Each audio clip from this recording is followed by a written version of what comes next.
C Joseph Vijay எனும் நான்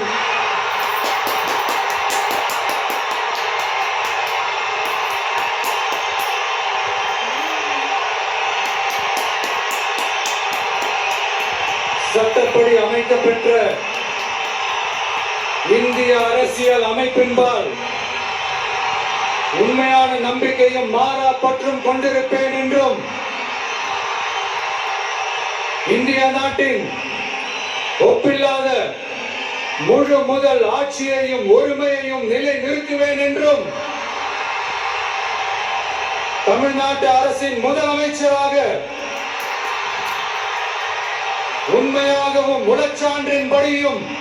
என் கடமைகளை நிறைவேற்றுவேன் என்றும் அரசியல் அமைப்பிற்கும் சட்டத்திற்கும் இணங்க அச்சமும் ஒருதலை சார்பும் இன்றி விருப்பு வெறுப்பை விலக்கி பலதரப்பட்ட மக்கள் அனைவருக்கும் நேர்மையானதை செய்வேன் என்றும்